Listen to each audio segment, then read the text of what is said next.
Hey everybody, what's going on? Welcome back. It's Jordan here. Today we're going to continue working on the Lego City. I've got the train fired up this morning. It's pretty awesome. I love seeing this thing going around, although I'm not a huge fan of the white tables. But then as we transition into the residential and the downtown area, it actually looks pretty good. We're getting there. The other day I actually connected the ocean to the canal, and I did that with some 1x8 arches. And those arches are right here. They can be seen in the boardwalk plate, also the little train bridge plate, and then of course the road plate as well. So those look pretty cool, but they're pretty small. Not a whole lot of boats could pass through these arches to make their way into the canal from the ocean, which is a bit of an issue. So I need to increase the width and also the height of these arches. So right now I'm using the standard 1x8 arches, and my plan is to convert them into this right here, which is actually 14 studs wide and 6 bricks tall. These are only 2 bricks tall and 2 plates. So we're gonna add a bunch of height and a bunch of width to these arches and completely rebuild all of this so that we have a wider opening to the canal. I just think it makes sense, and it's going to make it a little more realistic. Boats will be able to pass through the waterway, which is excellent. However, with that said, it's going to be a little bit tricky because, of course, when I install this, it's going to make this a lot taller, and this a lot taller, and this a lot taller. So we're going to have to increase the length of the grade for the road, the train bridge, and I'm going to have to figure out a better way to blend in the height difference here on the boardwalk. But I think in the end, it's gonna look a lot better. So I'm pretty excited about taking on this challenge. Let's get started. So I'm gonna start with the raised boardwalk. So we gotta rip it apart and rebuild it, expand that water, 3 studs on either side, install the new wide arch, blend it into the dark/light gray wall that I've got going on there up against the ocean. I'm trying to think to myself, how am I gonna build this bridge? Like, am I going to use slopes? What am I going to do? It's got to go up 6 bricks. That's quite a bit. And then it clicked with me. It's like, okay, I'm going to build an arch bridge. I've done this before in the medieval area, and I also did it in the campsite. I'm going to use cylinders and also profile bricks in light gray. And if I alternate those correctly, you can actually bend Lego, and it's going to match up beautifully with those arches on either side. It really does solve the problem of going up 6 bricks. Just build an arched bridge. I love the way that it changes up the texture as well. And I just think it's good to change up this area because it's a lot of tile and stuff. And now we've got some profile bricks and some cylinders, which is just going to create a really nice looking design for this boardwalk.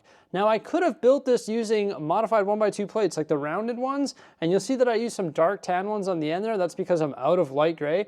If I had a whole bunch of light gray ones, I would definitely mix those in there with the cylinders and the profile bricks to give it even more texture. But unfortunately, I don't have any, and that's why I capped it off using the dark tan. And also I use those plates because it caps it together and it gives me the right width so that it actually fits between those 2 arches there. After I get that installed, I just mess around with the surrounding area because, of course, when I ripped apart the original bridge, it made a huge mess. It also freed up some parts, such as the modified 1x4 plates with the 2 studs and some of the inverted slopes as well, so I can reuse those further down the boardwalk where I don't have them installed because I don't have any more. And then it's time to move on to the train bridge, which I'm going to leave in dark gray. I've got to install those dark gray arches. That's going to match up with the wall that blends in the raised train track. And then I also have to expand the water and rebuild some of the masonry walls on either side of that water. Then I had to rebuild a bunch of the green millswork on either side just because I ripped it out to accommodate the water expansion. And now I'm just locking in those arches, which of course is going to support the train track that is over top of the canal entrance. So I'm just getting it locked into that masonry wall there. Now, one of the reasons I didn't do this originally is because 6 bricks is a big grade for a train. It's a bit concerning. There's not a whole lot of track on the left and right side before those curves. I'm actually raising it up 1 brick per track, so 1 brick every 16 studs. Way too steep of a grade for a train, but I'm gonna make it work. I could start raising the track, like making it elevated before the curves on either side, but I just don't think it's gonna look good to have raised curves. So I'm gonna try and do all of my grade right here in front of these modular buildings and by the boardwalk. Now another issue is when you're going up 6 bricks in such a short span, these angles, they start like pulling on the plates. So you get some like plate separation and there's just like a lot of tension in the track. So I actually have to use 4 pieces of flex track just to help relieve that tension. It's the moment of truth. Let's fire up this high-speed passenger train and see if it can manage this grade.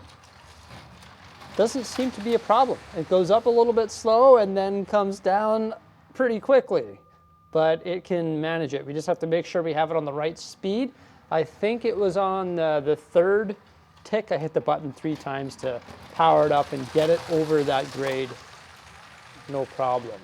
Now it does look sort of odd. It sort of goes up and down, like it sort of moves around a bit. That's the train there, but I think in the end it's gonna look pretty good and it is gonna work as a train bridge. This train here is pretty light, so it doesn't have to go like really, really fast to get over this, but I'm just worried about other trains that might have a little bit more weight, like some of the freight trains with more cars or something like that.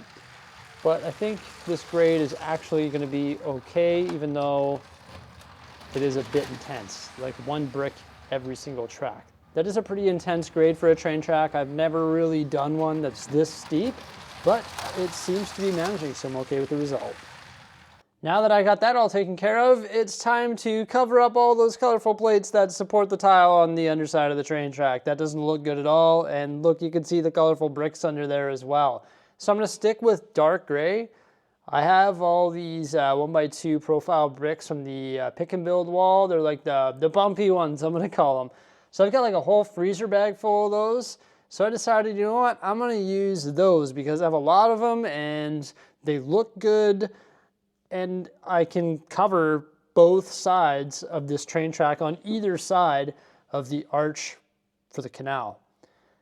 Ideally, I would rather use like masonry bricks and regular brick, like a combination of those two, or add more texture with like the modified plates, the ones with the rounded edges or studs or whatever it may be, like a combination of a whole bunch of stuff, just like I did in the water sections there for the boardwalk. But I just don't have the parts to do something cool like that.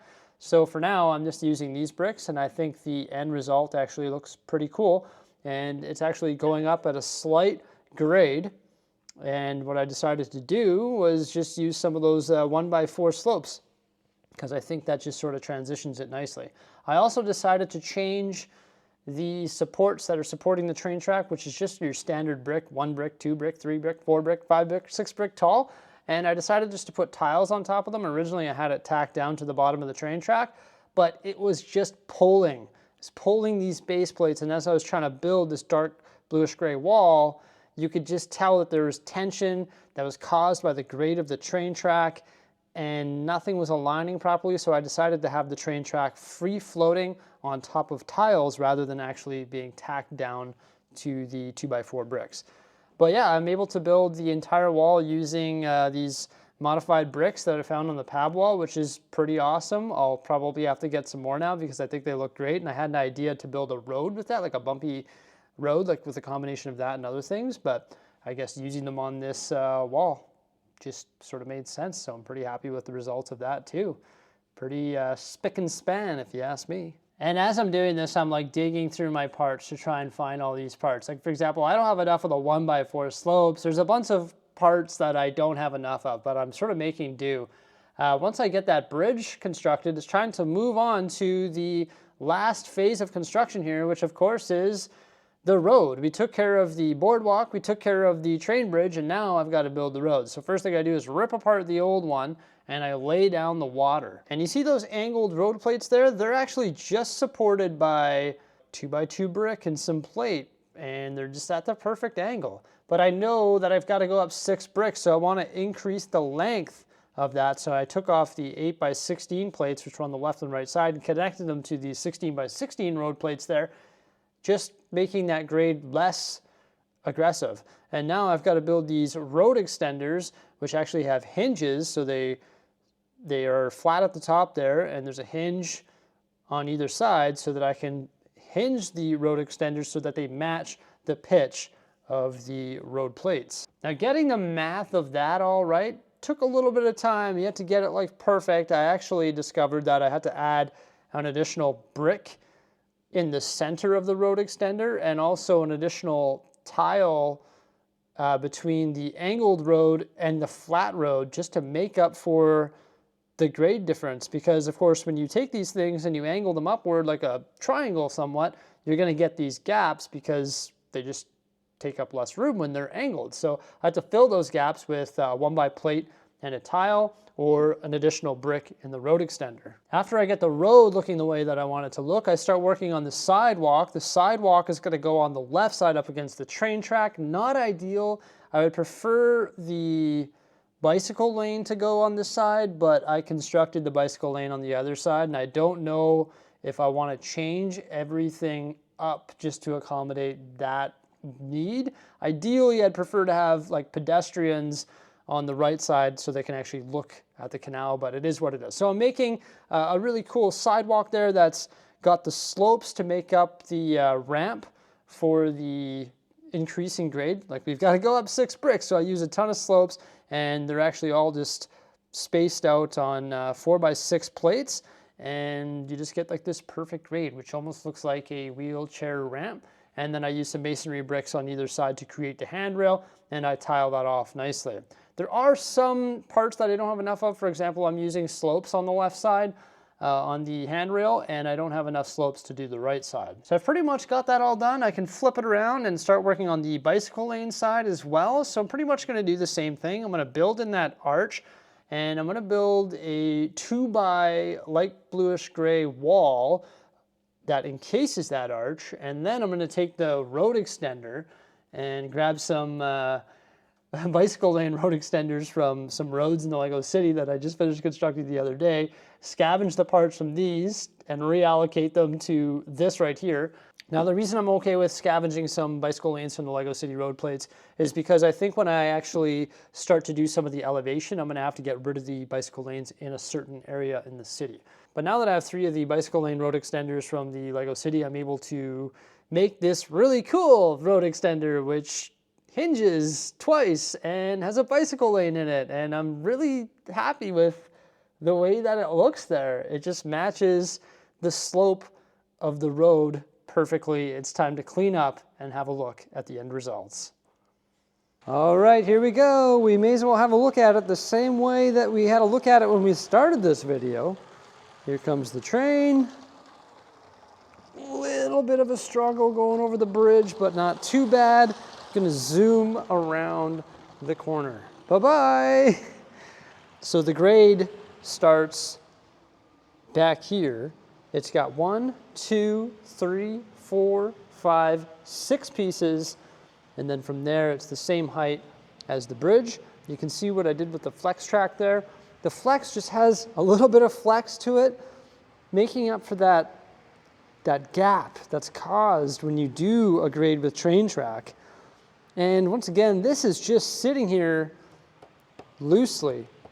Originally I had it tacked down, but it was just pulling the plates apart because of the gap that's created by the grade. And I got the 1x4 slopes there on the profile wall as it slowly goes up to the height of the bridge. So yeah, I think that looks good. I like these bricks. Optimally, I would rather use masonry bricks, but I think those look pretty cool. What I should do, and I will do actually, is get some snot bricks and put them in there, the modified bricks with the forward-facing stud, and then just put some vegetation creeping up the side of this wall to try and break up the color. And once again, I need to add a bunch of vegetation to the green areas all throughout the city. I really like this arched bridge though. So what I did is I actually put a 1x2 bracket right there, and that's what's holding the bridge in place. And I could probably tile off the handrail for the bridge maybe, but maybe some studs showing looks pretty good as well. And then we have the road. So yeah, the road actually got 2 additional studs of extension added to it to the top here because of the grade of the road. So you can see there's a tile right here and also a tile right here, which is 16 studs wide. And then I actually had to add, I think it was actually 2 bricks to the center road extender as well to make up for that difference. And I think that's just pretty seamless. There are some gaps in the road, but I mean, the roads here in my hometown have bigger gaps than that. So I don't think it's the end of the world. I'm not too happy with this. Actually, you know what? I sort of am happy with this. It's the 2x2 tiles, and then I put some cheese slopes in there because I didn't want pedestrians to walk up there. That's not a place where you're supposed to walk. So I made it look like that.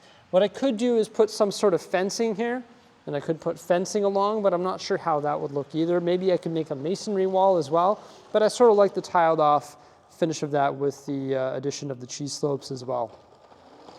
And then on this side, you can see the sidewalk. It uses those 2x4 arches, sorry, slopes. So it's pretty much like a smooth ramp. If I put a tile there, there is a little bit of a gap. I think I just prefer the exposed studs. And then on the handrail here, I put some 1x2 slopes up against those masonry bricks and the 1x3 tiles. I'd like to do that on the other side as well, but just some part constraints. You can actually see that I used a shorter slope right here, 2x3, and 2 1x4 slopes because I ran out of the 2x4 ones. But I think that does look substantially better. So here it is after, and I actually took a before picture as well. So here it is before.